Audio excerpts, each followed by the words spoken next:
Você já sentiu que a sua carreira está empacada? Que você está fazendo tudo certo, trabalhando duro, mas parece que você não sai do lugar, como se tivesse a correr numa esteira? Ou talvez você esteja no começo, se sentindo completamente perdido, como se tivesse sido largado no meio de uma cidade desconhecida sem mapa, sem saber qual rua pegar.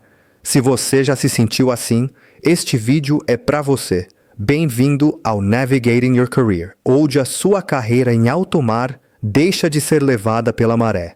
Aqui você aprende a navegar com intenção. E é exatamente isso que a gente vai fazer hoje. A gente vai desenhar o mapa da sua jornada profissional a bordo. Porque a carreira de um tripulante não é uma escada reta que você sobe degrau por degrau. Ela é uma navegação, com diferentes etapas, diferentes mares, e cada mar exige um tipo diferente de barco e um tipo diferente de navegador. Hoje, a gente vai juntar todas as peças do quebra-cabeça que a gente já montou nos nossos outros vídeos e te apresentar a sua jornada em 3 níveis.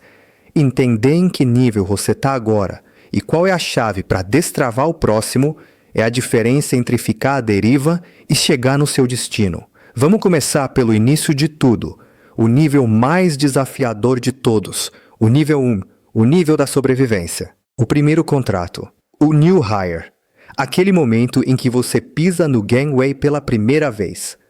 Pensa nesse nível como aprender a surfar. Você não está pensando em fazer uma manobra bonita e impressionar ninguém na praia. Você está focado numa única coisa, não se afogar. O seu único objetivo é conseguir ficar em pé na prancha por mais de 10 segundos sem ser engolido pela onda. A bordo, no nível 1, é a mesma coisa. O seu objetivo aqui não é brilhar, não é ser promovido, é sobreviver. E a onda gigante que te derruba toda hora, sem dó, é o peso da hierarquia e o choque cultural. Você pode achar que seu chefe de outra cultura é grosso pelo jeito direto que ele fala. E claro, existem pessoas que não sabem se comunicar. Mas muitas vezes, o que um First Contract percebe como grosseria é, na verdade, só a colisão entre o seu piloto automático e o dele. Um tema que a gente já dissecou no nosso vídeo, o seu piloto automático está a sabotar a sua carreira, é por isso que o seu manual de sobrevivência para este nível, o seu colete salva-vidas, é entender o que a gente falou no nosso vídeo, os 3 códigos que você precisa decifrar a bordo. O código do chefe, o código da equipe e o código do hóspede. A sua missão no nível 1 não é ser o melhor da equipe, é ser o melhor em decifrar esses códigos. É aprender a ler o mar para saber de onde a onda está vindo. É aprender a ficar em pé na prancha. É dominar o básico para não ser engolido pelo oceano da vida a bordo. Mas sobreviver, meu amigo, não pode ser o seu destino final, é só o começo da jornada. Depois que você aprende a não se afogar, que a onda da hierarquia já não te engole mais com tanta força, você precisa de aprender a surfar com estilo, a dançar com as ondas. Bem-vindo ao nível 2, o nível da proficiência. É aqui que você deixa de ser mais um e se torna um profissional valioso e confiável. E a grande mudança é que, se o desafio do nível 1 era externo, entender o ambiente, o navio, o chefe, o desafio do nível 2 é totalmente interno. O desafio agora é você. Pensa nisso como passar de um músico de rua, que só precisa de tocar o seu violão direito e cantar a sua música, para um músico de uma orquestra sinfônica. No nível 1, você era um músico de rua. O seu sucesso dependia apenas da sua habilidade individual. Mas agora, no nível 2, você está no meio de uma orquestra. Não adianta você ser o melhor violinista do mundo se você não souber ouvir o oboé do seu lado, se você não seguir o ritmo do maestro, se você não entender que a sua função é fazer a música inteira soar bem, e não apenas o seu solo. O seu sucesso não depende mais só de você, depende da harmonia do grupo. É aqui que os códigos da conexão que a gente falou no nosso outro vídeo se tornem a sua partitura. É a sua capacidade de colaborar, de ter empatia, de se comunicar com clareza. E é exatamente aqui que muitos tripulantes tecnicamente brilhantes e até supervisores empacam. Eles continuam a tocar no volume máximo, como se ainda fossem músicos de rua, sem ouvir os outros, e não entendem por que a música da equipe soa tão desafinada. E essa mudança de mentalidade, de pensar no eu para pensar no nós, é uma decisão consciente, e muitas vezes muito difícil. Eu nunca vou me esquecer de um dia, numa reunião de liderança, em que um oficial de hotel de alto escalão, um cara tecnicamente brilhante, um verdadeiro virtuoso do seu instrumento, pediu a palavra. Ele era de uma cultura super focada em resultados, um comandante por natureza. E ele disse, com uma honestidade que desarmou todo mundo: "Gente, eu tô a perceber que a minha equipe não tá a render o que pode. Eles são bons, mas não têm brilho no olho. E eu acho que a culpa é minha. O meu jeito de comunicar, de cobrar, tá a criar um ambiente de medo, onde ninguém se sente à vontade para trazer uma ideia nova." Naquele momento, aquele grande oficial não estava a falar como um chefe, estava a falar como um ser humano. Ele sacou que ele era o maestro a reger uma orquestra de jazz, com a partitura de uma marcha militar, e ele tomou a decisão de mudar. E essa decisão, de ser mais coletivista, de ser o melhor jogador de equipe, exige o que a gente falou no nosso vídeo: o seu piloto automático está a sabotar a sua carreira? Um policiamento interno constante. É a decisão consciente de lutar contra o seu próprio piloto automático, que grita: o meu jeito é o mais rápido, o mais eficiente. E escolher ativamente ouvir, ter paciência e construir a harmonia. Não é sobre ser bonzinho.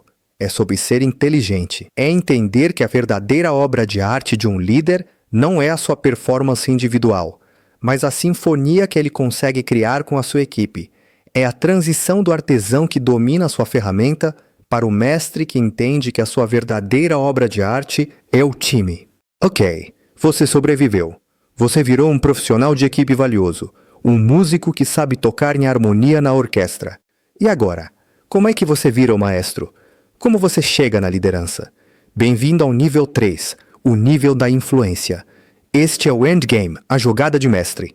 É aqui que você para de apenas tocar a música que te deram na partitura e começa a compor a sua própria melodia. É aqui que a nossa conversa sobre a moeda do poder se torna a sua realidade diária. Deixa eu te contar a história de um tripulante que era um verdadeiro gênio do Excel. Ele não era do departamento financeiro nem do administrativo, mas ele era um observador. Ele ouvia nas reuniões os supervisores a reclamarem de relatórios que demoravam, de dados que eram difíceis de analisar. E enquanto todo mundo só ouvia a reclamação, ele ouviu a oportunidade. Ele sacou qual era a moeda que valia ouro naquele mercado: a capacidade de transformar dados confusos em informação clara. Então ele não esperou a necessidade aparecer. Ele se antecipou. No tempo de folga dele, ele não só estudou Excel a fundo, ele estudou os problemas da companhia. Ele começou a criar as suas próprias planilhas, a pensar em soluções. Ele estava a acumular capital cultural. E o que aconteceu? Quando finalmente surgiu uma vaga no departamento administrativo, ele não foi fazer um teste. Ele foi fazer uma demonstração. Ele chegou na entrevista e não disse: "Eu sou bom em Excel." Ele disse: "Eu sei que vocês têm este problema, e aqui está a solução que eu criei." Ele não esperou pela sorte. Ele acumulou a moeda certa, e quando a oportunidade apareceu, ele já estava pronto. No nível 3, você para de apenas responder aos problemas. Você começa a antecipá-los. Você não espera as oportunidades. Você as cria, porque você entende qual é o valor que o sistema precisa e se torna a pessoa que pode entregá-lo. Então, aí está a jornada e mapa do navegador, a evolução da sua carreira a bordo em 3 grandes mares. Nível 1, o mar da sobrevivência. A sua missão é não se afogar. A sua ferramenta é dominar os 3 códigos, o do chefe, o da equipe e o do hóspede. Nível 2, o mar da proficiência. A sua missão é aprender a velejar em harmonia com os outros barcos. A sua ferramenta é reescrever o seu piloto automático. É se tornar um mestre da colaboração. E nível 3, o mar da influência. A sua missão é se tornar o capitão que define a rota. A sua ferramenta é acumular e investir o seu capital cultural para criar as suas próprias oportunidades. Entender esses níveis é como ter um GPS para a sua carreira.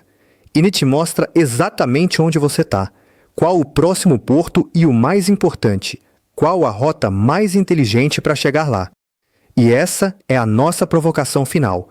Olhando para o seu GTS profissional hoje, com total honestidade, em qual destes 3 mares você está a navegar?